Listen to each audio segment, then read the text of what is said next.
¿Por qué surgen estas situaciones? Porque Antonio de Arriaga elevaba los impuestos y no solo eso, sino que existe una situación que delimita y que hace que de la idea de una insurgencia realmente se convierta en una revolución, que es la famosa mita minera.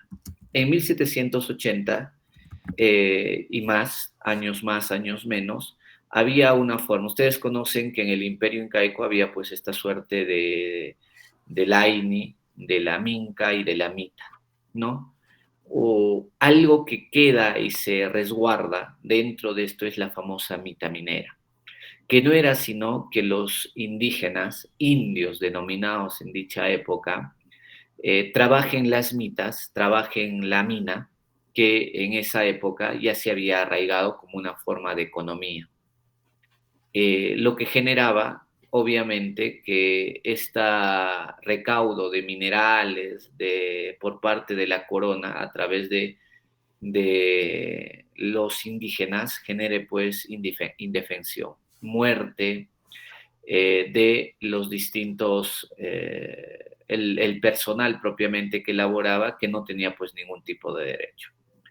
Eso genera, sumado a los impuestos que se estaba imponiendo, que se realice la primera revolución latinoamericana propiamente a través de o mediante Tupac Amaru.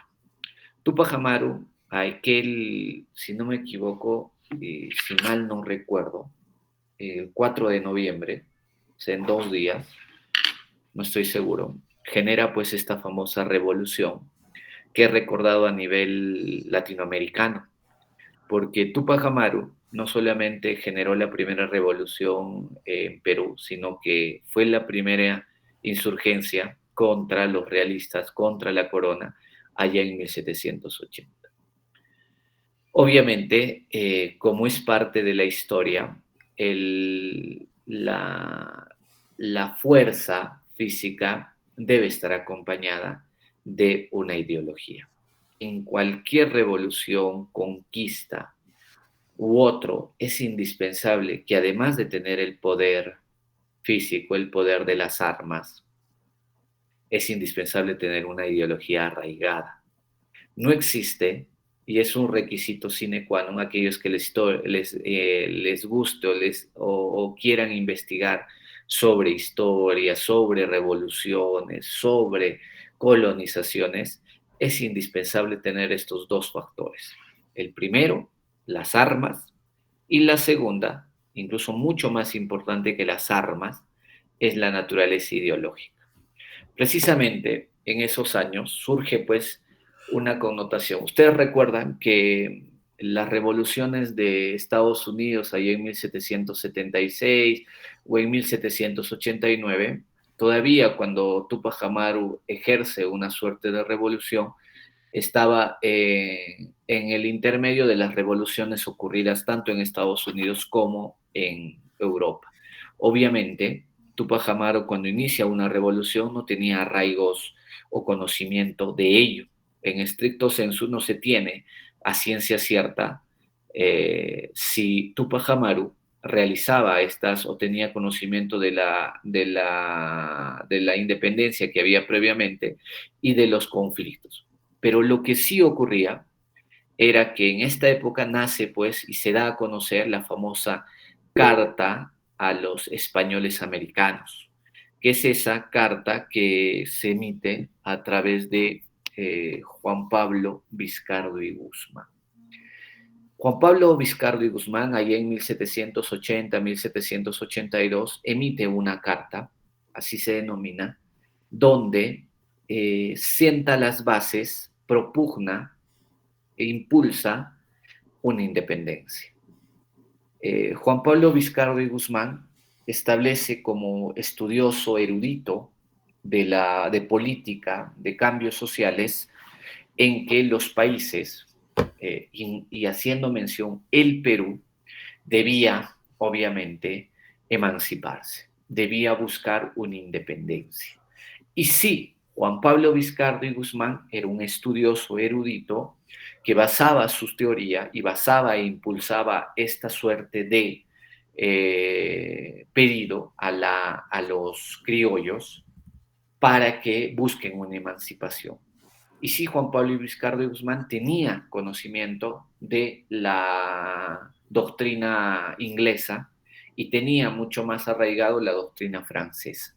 Esa la que establecía Locke, esa que establecía Rousseau, Lumière, Voltaire, Montesquieu, y que sí tenía conocimiento precisamente de todos estos antecedentes para poder escribir esta carta con sustento.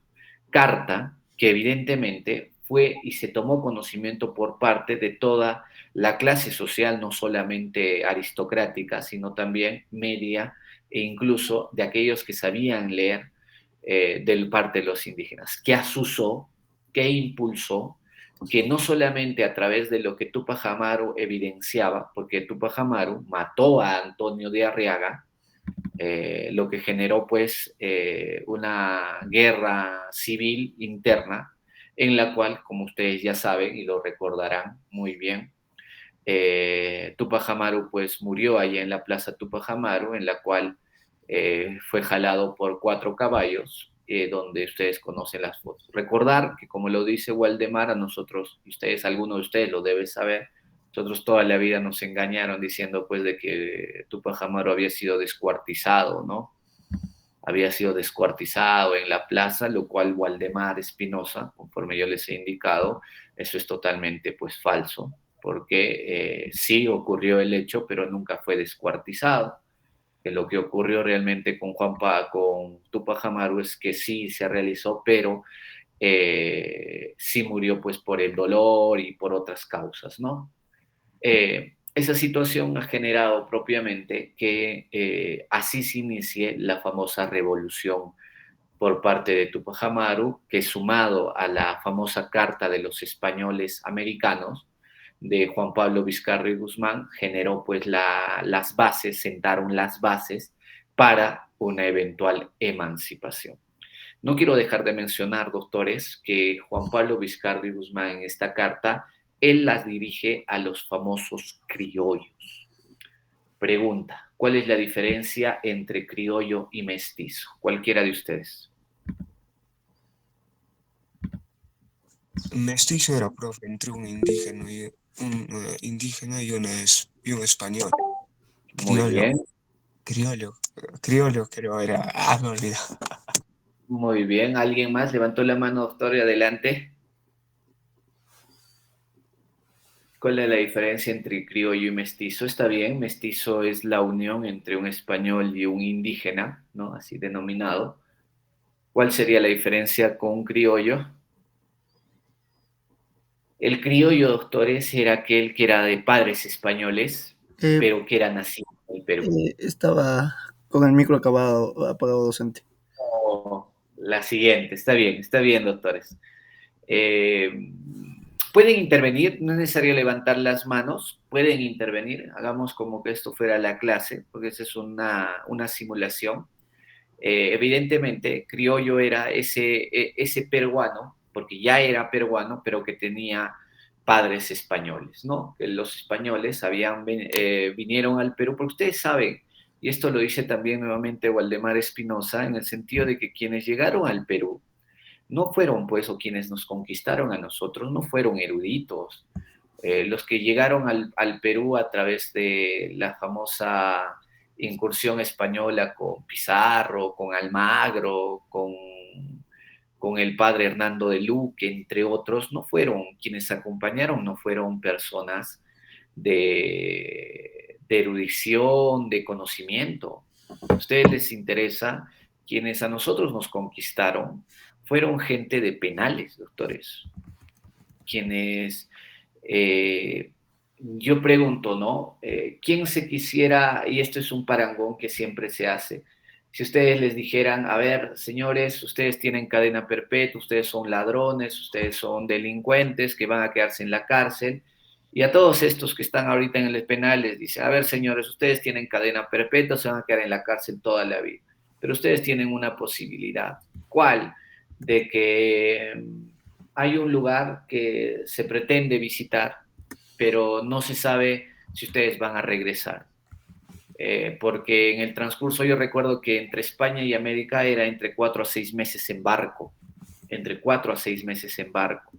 Entonces, los que vinieron al país eran pues mucho o gran parte de ellos, no todos claramente, eran gente de penales y de delincuentes de España, que vinieron al país bajo una suerte de salvoconducto en la cual, oye, vas a estar condenado, pero si tú quieres tú quieres tener libertad, no la vas a tener en España, pero sí la puedes tener en América.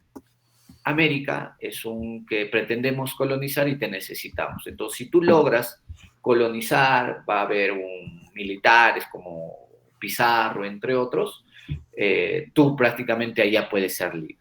Entonces, esa fue la suerte de la iniciativa para conquistarnos. ¿Qué ocurrió posteriormente a ellos cuando ya había arraigado? Porque conforme les he indicado, tuvo que pasar más de 200 años para que ocurrieran estas revoluciones. Evidentemente, ya sentadas las bases, muchos españoles vinieron a hacer fortuna al país.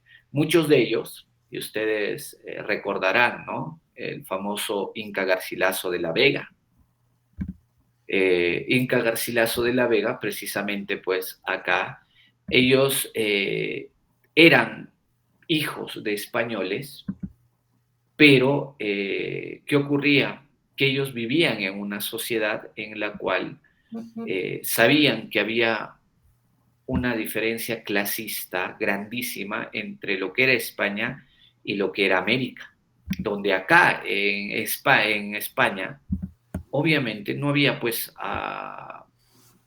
indígenas, no había esclavitud, y que sí ocurría en el Perú. Entonces, el español propiamente conocía de esta realidad y que él no iba a buscar un cambio porque era beneficioso para sus